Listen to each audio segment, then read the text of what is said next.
नमस्कार दोस्तों, मैं सुनील कुमार आपके इस अपने यूट्यूब चैनल पॉलिटिकल स्टडी में आपका अब एक बार फिर से अभिवादन करता हूँ, स्वागत करता हूँ।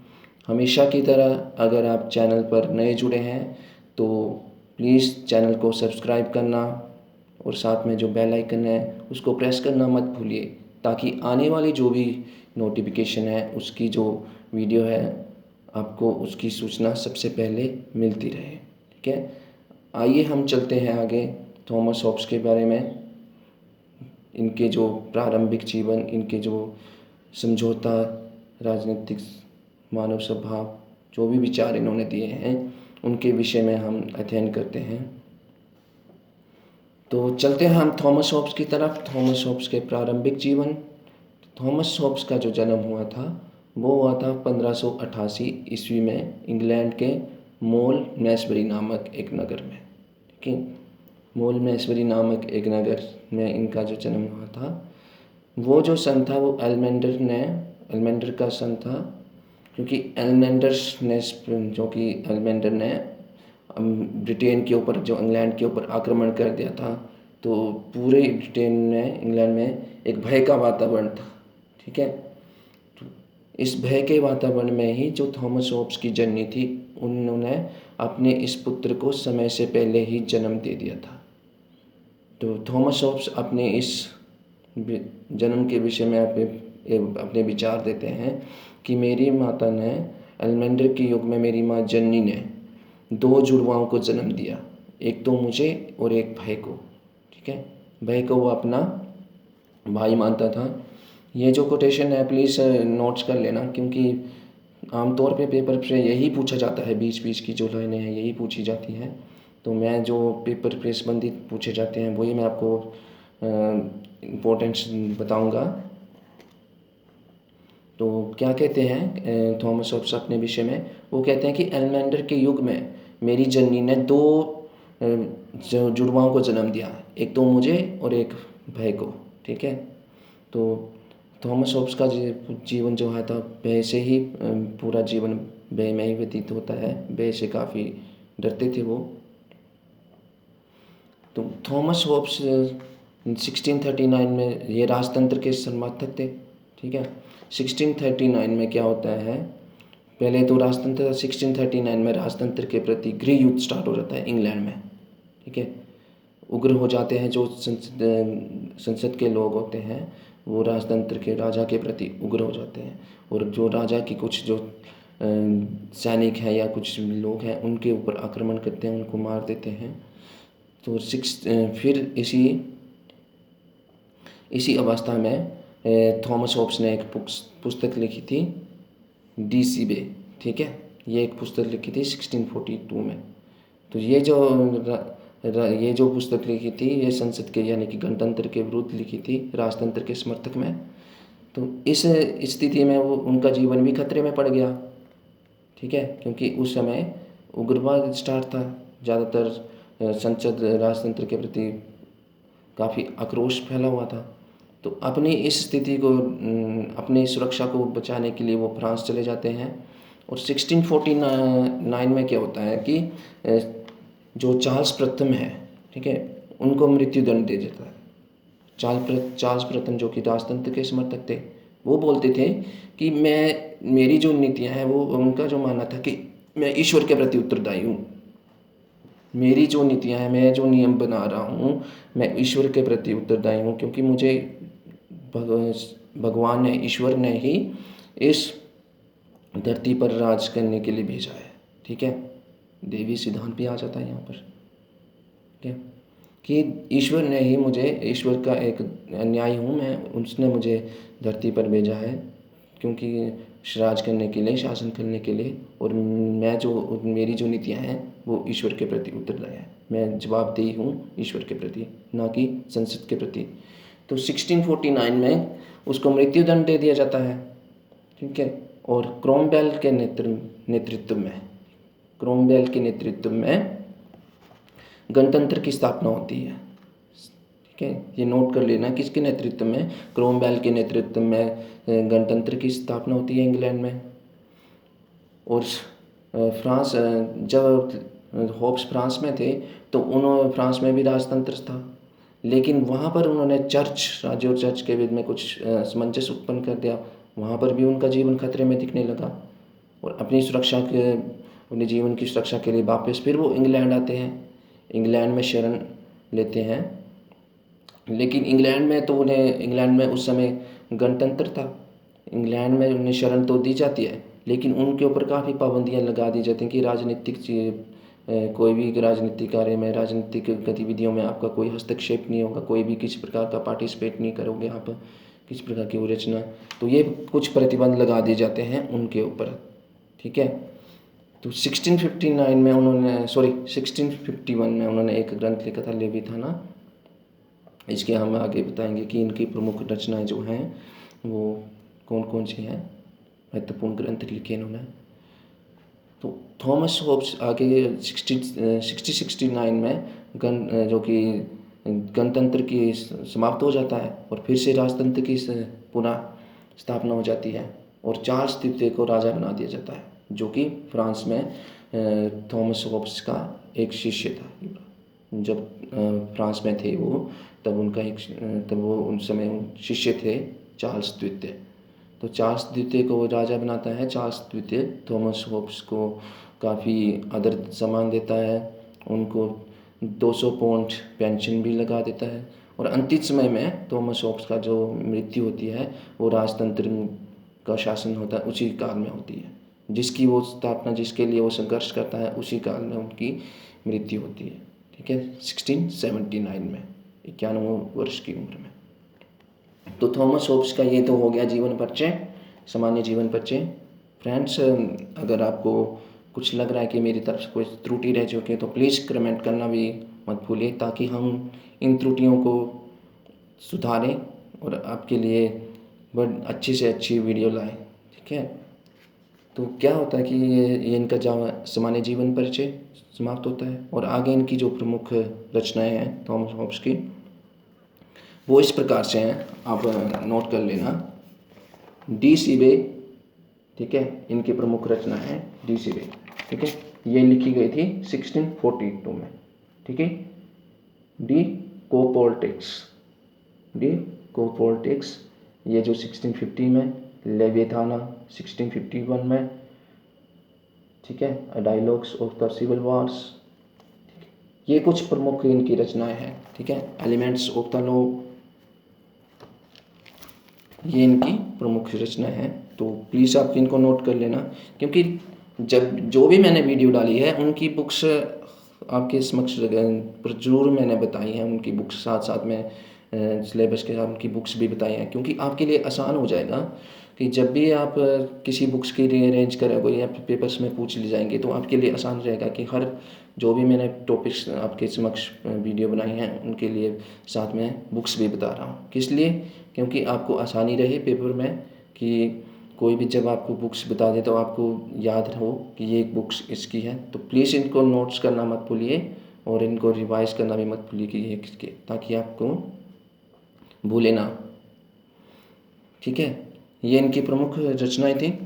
तो होब्स को क्या प्रथम एक राजनीतिक वैज्ञानिक माना जाता है, ठीक है। राजनीतिक वैज्ञानिक विचारक भी थे होब्स, क्योंकि इन्होंने जो मध्य युग में जो देवीय सिद्धांत जो चल रहा था उसका खंडन किया कि जो राज्य की उत्पत्ति होती है एक ईश्वर के द्वारा होती है, ईश्वर का न्याय होता है, ईश्वर, ठीक है। बोलते हैं ऐसा कुछ नहीं है, राज्य की जो उत्पत्ति हुई वो एक समझौता हुआ, ठीक है, समझौतावादी बताते हैं वो आगे हम जाएंगे कि राज्य की उत्पत्ति। तो आगे इनके बताते हैं हम क्या मानव स्वभाव थॉमस होब्स का, ठीक है। होब्स बोलते हैं कि उस समय जो मानव स्वभाव था वो काफ़ी लालची था, डरपोक था, स्वार्थी था, ठीक है। समाज में ना तो कोई किसी प्रकार का कोई प्राकृतिक कानून थे, जैसे जीवन का, सुरक्षा का, संपत्ति का। तो लोग क्या करते थे, लोगों का जो प्रकार की जो इच्छाएं थी उनकी, कि जो उनको वस्तु अच्छी लगती थी वो उनके प्रति अच्छा व्यवहार करते थे, जो उनको अच्छी नहीं लगती थी वो उनसे घृणा करते थे, ठीक है। मतलब कि वो व्यक्ति स्वार्थी था, व्यक्तिवादी था, अपनी इच्छाओं के प्रति अगर उसको लगता है कि दूसरों को हनन करके, दूसरों को हानि पहुंचाकर उनकी इच्छाएं पूरी हो रही हैं, तो वो उस हानि को अच्छा मानते थे। ठीक है, समझ में आ रहा है कि वो कहते थे कि जब अगर दूसरे की क्षति पहुंचाकर उनकी इच्छाएं पूर्ति हो रही है तो वो क्षति नहीं है, उनके लिए वो गलत नहीं मानते थे। तो कहते वो अपनी व्यक्तिगत के अपने स्वार्थों के प्रति ही अनुकूल होते थे कि मानव स्वभाव उनका ऐसा था। ठीक है, झगड़ालू था, एक दूसरे के प्रति संपत्ति अर्जित करना, शक्ति अर्जित करना ही उनका लक्ष्य था। ठीक है, ये तो इनका मानव स्वभाव आ गया। आगे हम बताते हैं इनके जो कि प्राकृतिक अवस्था कैसी थी होब्स की। होब्स के अनुसार प्राकृतिक अवस्था झगड़ालू थी। ठीक है, लोग आपस में लड़ते झगड़ते रहते थे क्योंकि जैसा उनका स्वभाव होगा वैसी ही प्राकृतिक अवस्था होगी। ठीक है, प्राकृतिक अवस्था में ना तो कोई कानून थे, ना ही कुछ ही नहीं था, ना राज्य था, ना समाज था, किसी के ऊपर कोई नियंत्रण नहीं था कि जिसकी लाठी उसकी भैंस। शक्तिशाली कमजोर के ऊपर अत्याचार करते जाते थे, उनका शोषण करते थे। विस्तारवादी था उन समय प्राकृतिक अवस्था उनकी, क्योंकि जितनी ज़्यादा शक्ति अर्जित करना, जितनी ज़्यादा संपत्ति अर्जित की जाए दूसरों को हानि करके, वो करते थे। तो प्राकृतिक अवस्था झगड़ालू थी। जब मानव स्वभाव ऐसा होगा तो प्राकृतिक अवस्था भी उनकी वैसी होगी। होब्स बोलते हैं कि जो प्राकृतिक अवस्था थी वो न्याय रहित थी। ठीक है, कोई न्याय नहीं था। फिर इन आगे बोलते हैं इनका जो समझौता हुआ था, सामाजिक समझौता, उनके विषय में। लेकिन आपके लिए जानना जरूरी है ना कि अगर सभी लोग क्या थे, कि सभी लोग आपस में झगड़ालू थे, विवेकशील थे, अज्ञानी थे, अनपढ़ थे। ठीक है, उनको कुछ ही नहीं पता था कि क्या सही है क्या गलत, बस एक दूसरे पर शोषण करना या अपनी शक्ति को अर्जित करना ही उनका लक्ष्य था, अपनी व्यक्तिगत हितों के लिए। ठीक है, तो क्या कारण रहा होगा कि उनको एकदम से उनके माइंड में आ गया कि हमें सुरक्षा चाहिए, हमें समझौता करना चाहिए। ठीक है, अगर सभी लोग अनपढ़ हैं, सभी लोग, होप्स यहाँ पे बोलता है कि सभी लोग अनपढ़ थे, उनमें कुछ सोचने समझ की शक्ति नहीं थी, अराजकता फैली थी। ठीक है, तो फिर क्या क्या कारण रहे होंगे कि उनके माइंड में एकदम से विचार आ गया कि हम समझौता करते हैं सुरक्षा के लिए अपनी। ठीक है, तो वो थे एक संपत्ति का और अपनी आत्मरक्षा का और जीवन का। ये तीन जो एलिमेंट थे जो प्राकृतिक अवस्था में हर किसी के लिए, तो वो ये जो अपनी संपत्ति को सुरक्षा के लिए, अपनी सुरक्षा के लिए वो लोग आपस में समझौता करते हैं। ठीक है, और समझौता भी दो प्रकार का होता है यहाँ पर। ठीक है, इनकी प्राकृतिक अवस्था मैंने बता दी, और जो समझौता करने की स्थिति वो भी बता दी मैंने आपको कि जो प्राकृतिक अवस्था में जो तीन कानून थे, अधिकार थे इनके, जीवन का, संपत्ति का, सुरक्षा का, आत्मरक्षा का इनका। तो वो बोलते हैं कि इस अपनी संपत्ति को बचाने के लिए, अपनी जीवन की रक्षा के लिए, आत्म सुरक्षा के लिए, ठीक है, तो वो आपस में एक समझौता करते हैं। व्यक्तियों के समेत में समझौता होता है। ठीक है, एक व्यक्ति का दूसरे व्यक्ति के प्रति। ठीक है, कि एक व्यक्ति दूसरे के व्यक्ति के साथ समझौता करता है। दो प्रकार के समझौते होता है, एक व्यक्ति का दूसरे व्यक्ति के साथ और व्यक्तियों का संप्रभु के साथ। ठीक है, क्या होता है कि दो व्यक्ति आपस में समझौता है, जैसे मैंने अपने अपने जो अधिकार थे वो दूसरे ऊपर सौंप दिए। ठीक है, दूसरे को निर्णय करते दूसरे व्यक्ति के। ठीक है, ये तो हो गया एक व्यक्ति का दूसरे व्यक्ति के साथ। और वो जो सभी लोग हैं, वो सारे जो अपने अधिकार है वो एक संप्रभु के साथ सौंप देते हैं। ठीक है, कि इन जो व्यक्तियों में आपस में समझौता होता है उनमें से एक संप्रभु को चुन लेते हैं, और संप्रभु ही उनके ऊपर शासन करता है। ठीक है, समझौता किस प्रकार का हुआ? दो प्रकार का, एक तो व्यक्तियों का व्यक्तियों के बीच, और दूसरा जो है व्यक्तियों का संप्रभु।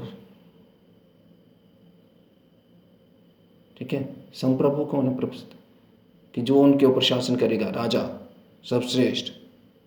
ठीक है, वो संप्रभु, उसके साथ समझौता हुआ कि आप हमें आप हमारी सुरक्षा कीजिए, आप हमारे अधिकारों की रक्षा कीजिए, हम आपके अपने अधिकार, हम अपने जो अधिकार आपको सौंपते हैं, ठीक है, जो हमारे दायित्व हम आपको सौंपते हैं, ठीक है। ये संप्रभु के साथ हो गया। और एक व्यक्ति एक दूसरे व्यक्ति के साथ कहता है कि हाँ हमें ऐसा करना चाहिए, हमें एक दूसरे के साथ समझौता करना चाहिए, ठीक है। तो दो प्रकार के समझौते होते हैं यहाँ पर। तो ये इनका था सामाजिक समझौता। और संप्रभुता का समझौता भी इनका था कि होब्स संप्रभुता को सर्वश्रेष्ठ अविभाज्य मानता है, असीमित मानता है, ठीक है, कि संप्रभु ही जो निर्णय लेगा वही सही होंगे। उन्हें निर्णय लेने के लिए कोई वादे नहीं है, कोई बंदिश नहीं है उसके ऊपर। संप्रभु का जनता के दंड देने का, जनता की संपत्ति छीनने का अधिकार है। किस राज्य के साथ संधि करनी है, किस राज्य के साथ युद्ध छेड़ना है, ये सभी अधिकार संप्रभु को है, संप्रभु को सौंपे हुए हैं, ठीक है। संप्रभु को जो भी राज्य की जो न्याय है, न्याय व्यवस्था है, दंड देने का अधिकार है। वो जब चाहे किसी को दंड दे सकता है, किसी को क्षमादान दे सकता है, ठीक है। राज्य की जो उपाधियां हैं वो भी संप्रभु के द्वारा ही दी जाएंगी। जो विशेष पुरस्कार, जो इनाम दिए जाते हैं वो संप्रभु, मतलब कि संप्रभु को उसने सर्वश्रेष्ठ माना है, निरकुंशवाद बना दिया उसने। होब्स ने संप्रभु को अपने निरकुंशवाद बना दिया, ना तो उसकी कोई आलोचना कर सकता। अगर उसकी आलोचना की, ठीक है, तो वो कहता है कि अगर किसी ने संप्रभु की आलोचना की तो वो वापस फिर कहाँ चला जाएगा, वो व्यक्ति फिर वही प्राकृतिक अवस्था ढूंढेगा, उसको वही प्राकृतिक अवस्था चाहिए जो राजकत्ता फैली थी, जिसकी लाठी उसकी भैंस वाली, फिर वो वही चला जाएगा, उसी स्थिति में वही स्थिति उत्पन्न हो जाएगी, ठीक है। लेकिन वो बोलता है कि संप्रभु को अब अधिकार तो सौंप दिए जाते हैं, लेकिन अगर कोई संप्रभु उनके अधिकारों वो असमान तब तक करेंगे, उनका संप्रभु का अधिकार तब तक करेंगे जब तक वो उनकी सुरक्षा कर रहा है, जब तक उनको वो प्रोटेक्शन दे रहा है, उनके हितों की सुरक्षा कर रहा है, उनके लिए अच्छा सेवाएं उत्पन्न कर रहे हैं, ठीक है, कल्याणकारी जैसे, ठीक है, उनके हित के लिए कार्य कर रहा है, तब तक उसकी वाद्य है उनकी बात के लिए। अगर वो उसके लिए उनके हितों के विरुद्ध हो जाता है, उनके लिए कार्य नहीं करता, तो वो संप्रभु का विरोध कर सकते हैं और एक नया संप्रभु चुन सकते हैं, ठीक है। यहाँ पर भी व्यक्तिवाद है, ठीक है, व्यक्ति होब्स ने व्यक्ति को महत्व दिया है। संप्रभु को उसने साधन माना और व्यक्तिवाद को, व्यक्ति को अपनी जगह साध्य, ठीक है, क्योंकि अपनी इच्छा ही प्रवृत्ति हो रही है ना कि संप्रभु की।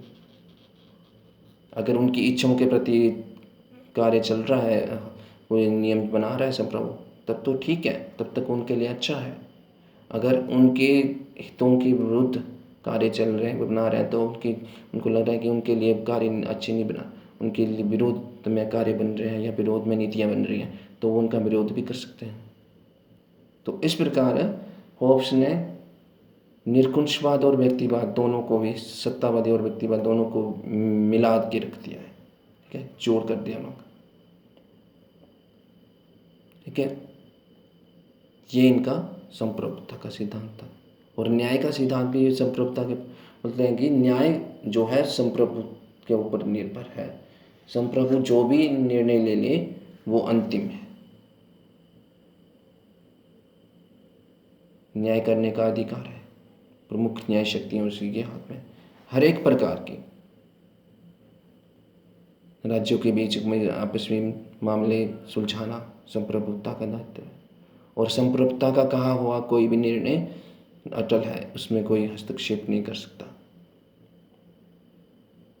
ये इनका संप्रभुता का सिद्धांत था, ओके। आई होप आपको वीडियो अच्छी लगी होगी, तो प्लीज़ कमेंट करना मत भूलिए। अगर आपको लगता है कि कुछ त्रुटि रह गई तो प्लीज़ कमेंट कीजिए, ताकि हम अच्छे से अच्छा और बढ़िया बना के आपको वीडियो लिए प्रस्तुत करें। तो thanks for watching and like and share करना मत भूलिए। मिलते हैं अगली किसी वीडियो में। धन्यवाद।